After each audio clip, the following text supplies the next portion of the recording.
नमस्कार, मैं हूं रीनू। आप सभी दर्शकों का अन्नदाता कार्यक्रम में स्वागत करती हूं। हमारे देश का किसान जन का पोषक है, वह श्रम का देवता है, अन्नदाता है। उसमें ही भारत की आत्मा निवास करती है। ऐसे ही किसानों की प्रगति के लिए हम खेती बाड़ी से जुड़ी हुई बहुत सी नई लाभकारी जानकारियां हर रोज सुबह लेकर आते हैं। तो चलिए कार्यक्रम शुरू करने से पहले देखते हैं आज क्या है अन्नदाता में। गेहूं की उन्नत किस्मों से किसान होंगे मालामाल। फसलों में दवाओं का प्रयोग करते समय ध्यान देने योग्य जरूरी बातें।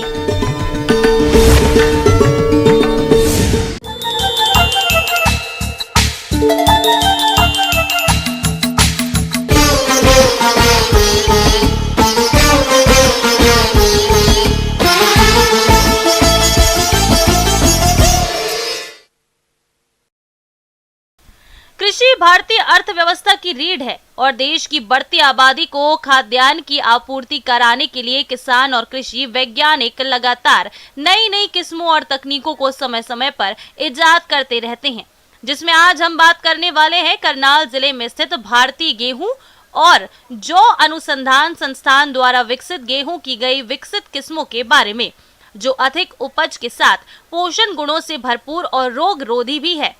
तो इस बारे में विस्तार से जानकारी लेते हैं इसी संस्थान के निदेशक डॉक्टर ज्ञानेंद्र प्रताप सिंह से।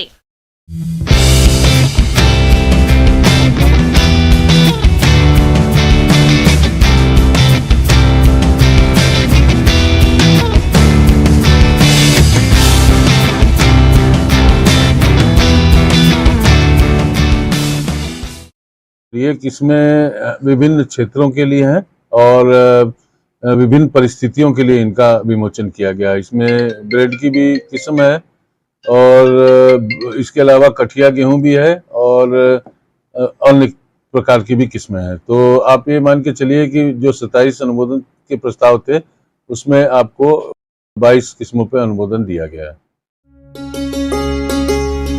गेहूं की नई किस्मों से किसान होंगे मालामाल। गेहूं की नई किस्मों की जाने पैदावार और खासियत। किसानों के लिए एक अच्छी खबर सामने आई है। दरअसल करनाल में स्थित भारतीय गेहूं एवं जौ अनुसंधान संस्थान के कृषि वैज्ञानिकों ने विकसित की गेहूं की नई किस्में। ये किस्में उत्पादन और पोषक तत्वों के लिहाज से उत्तम मानी गई हैं और इन किस्मों के अच्छे परिणाम सामने आए हैं। ये हमारे संस्थान से 5 किस्में अनुमोदित की गई हैं। DBW 316, DBW 370, DBW 371, DBW 372 और DDW 55। इसके अलावा एक हमारी जो पिछले साल अनुमोदित किस्म थी DBW 303, जो उत्तर पश्चिमी भारत के लिए, जिसमें हरियाणा, पंजाब, पश्चिमी उत्तर प्रदेश और राजस्थान के लिए अनुमोदित थी, उसका अनुमोदन इस वर्ष हमने मध्य क्षेत्र के लिए भी कर दिया है, जिसमें प्रमुख तौर पे मध्य प्रदेश, गुजरात, राजस्थान का हिस्सा है कुछ और छत्तीसगढ़ के लिए। हमारी जो 3 किस्में जो जल्द बुआई के लिए हैं, जैसा मैंने बताया था आपको, DBW 370, 71 और 72, इनका औसत उत्पादन इस सीजन में भी करीब 75 कुंटल के आसपास रहा है और इसमें जो गुणवत्ता है वो भी इसकी बहुत अच्छी पाई गई। इसमें आयरन और जिंक की मात्रा भी काफ़ी अच्छी थी। तो इन चीज़ों को ध्यान में रख के समिति ने इसको तुरंत अनुमोदित करने का निर्णय लिया है और बहुत जल्द ये किसानों की खेत तक पहुंचेंगी। मध्य प्रदेश के लिए जैसा मैंने कहा था, एक तो हमारी DBW 187 जिसका अनुमोदन मध्य क्षेत्र के लिए किया गया है, उसका उत्पादन की क्षमता बहुत ज़्यादा है।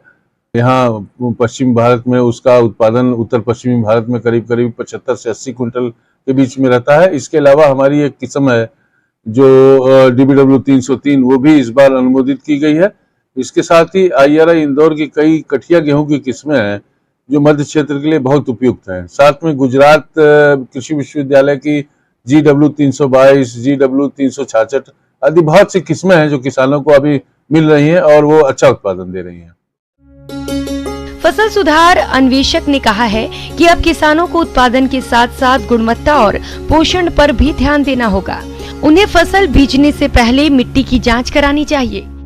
किसान इन किस्मों को पैदा कर उनके व्यावसायिक इस्तेमाल से अपनी आय में इजाफा कर सकते हैं। इनमें से कुछ किस्में ऐसी हैं जो बिस्किट, ब्रेड इत्यादि के लिए उत्तम हैं।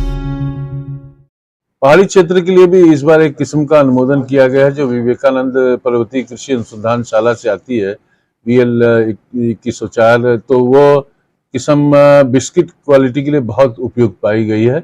वो सॉफ्ट गेहूं है और उसमें अच्छा उत्पादन मिलता है और वो रेनफेड और इरिगेटेड दोनों कंडीशन में बहुत अच्छा उत्पादन देती है।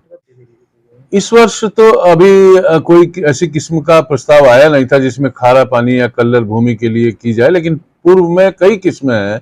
KRL 213 है, KRL 1-4 है और जो हमारी central soil sanitary research institute की कई किस्में हैं जो इस स्थिति के लिए हमने अनुमोदित की हैं। तो मेरा आग्रह यही है किसान भाइयों से कि इन क्षेत्रों के लिए जहाँ पे आपका पानी खारा है या मृदा जो है बीमार है, उसके लिए आप उस स्पेसिफिक किस्मों का ही चुनाव करें, जैसा कि मैंने बताया, तो आपको अच्छा उत्पादन मिलेगा। किसानों को बीज का निर्णय हमने ऐसा लिया है इस बार कि हम ऑनलाइन मोड में भी बुकिंग करेंगे और उन्हीं किसानों को जब वो फिजिकली हमारे पास आएंगे तो अक्टूबर के दूसरे हफ्ते में मेरे ख्याल से हम 12 तारीख के आसपास निर्णय लेंगे कि उस दिन बीज दिवस किया जाए और किसानों को आमंत्रित करके बीज देंगे। किसान भाइयों, अब लेते हैं एक छोटा सा ब्रेक, जल्द लौटेंगे।